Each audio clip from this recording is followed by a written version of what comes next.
भारतीय जनता पार्टीच्या वतीने करंजाडे येथे भव्य दिव्य नवरात्र उत्सवाचे आयोजन करण्यात आले आहे।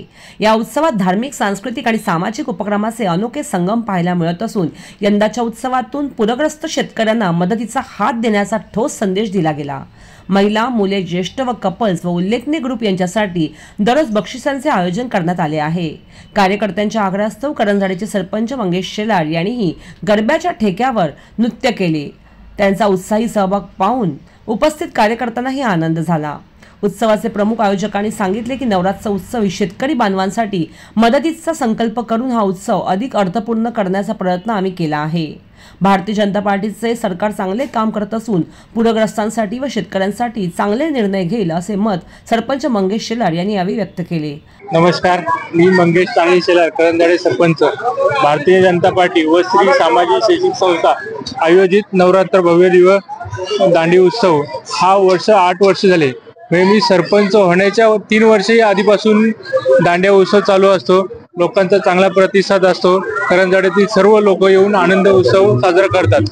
रोज आम्ही जे कपल येतील किंवा छोटे मुले येतील त्यांना सर्वांना आम्ही रोज बक्षीस दिले असतात। 9 दिवस कंटिन्यू असतील त्यांनाही बक्षीस दिले असतात।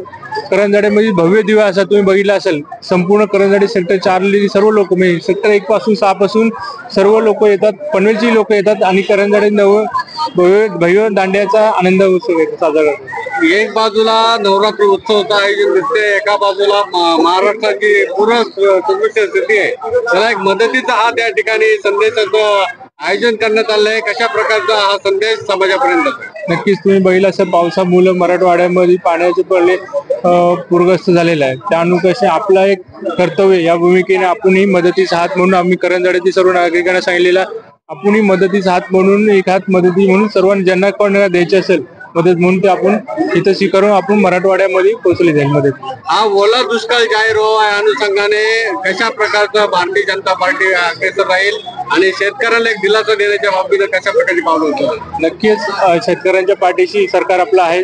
नक्कीच आपले मुख्यमंत्री फडणवीस साहेब दिल्लीकडे जाऊन जितकी लोक जास्त मदत होईल तेवढी मदत मागण्याचा प्रयत्न करतील। नक्कीच वरती सरकार चांगला निर्णय घेईल व शेतकऱ्याच्या पाठीशी सदैव सरकार आपल्या पाठीशी। हा नवरात्र उत्सव साजरा होताना अनेक सहयोगी हात, मित्र परिवार असतील किंवा कार्यकर्ते असतील, गरबा दांडियाच्या अनुषंगाने नियोजनबद्ध या ठिकाणी पाहायला मिळते। एकूणच कार्यकर्त्यांचा यामध्ये खूप मोलाचा वाटा आहे, काय भाव व्यक्त कराल त्यांच्या? नक्कीच श्री सामाजिक शैक्षणिकची माझी सर्व मित्र, सर्व सभासद, कमीत कमी 70 ते 80 मुलं असतात। भारतीय जनता पार्टी संपूर्ण टीम खरोखर मी आपल्या घरातला कार्यक्रम त्या अनुषंगाने सर्वजण स्वतः उपस्थित राहून कुठल्याही कार्यक्रमाला डालबोट न करता सर्व आनंद घेतात। तुम्ही बघितलं असं आता संपूर्ण पब्लिक बरोबर सर्व सुरक्षित दृष्टीने माझी सर्व मित्र सभासद व्यवस्थित कार्यक्रम पार पाडतात। करंजाडे वासियांसाठी, पनवेलकर जनतेसाठी देवीकडे कशा प्रकारचं मागणं मागाल आणि एकूणच कशा प्रकारचं भविष्यात नियोजन राहील? नक्कीच देवी आम्हाला सर्वांना पावलेली असेल। जेव्हा सरपंच आल्यापासून तुम्ही बघितले असेल करंजाडेचे अनेक पाण्याच्या समस्या होत्या ते सॉल्व्ह केलेले आहे। आपण करंजाडेमध्ये CCTV बसवलेले आहे, रोडचंही काम झालेलं आहे। तुम्ही आता जेव्हा एंट्री केली असेल टाटा पॉवर समोर 2 गार्डनही झालेले आहेत। हे गार्डनचा सर्व आनंद घेतात। आता मोठा गार्डन आपण मागच भूमी नारळ फोडलेला आहे, तोही आपण फेब्रुवारी महिन्यात तोही चालू करते। हे तुम्ही बघितलं असेल जेव्हा मी सरपंच झालो तिथपासून आतापर्यंत करंजाडेचा सर्व विकसित करंजाडे झालेला आहे। वार्तांकन ब्युरो रिपोर्ट, करंजाडे।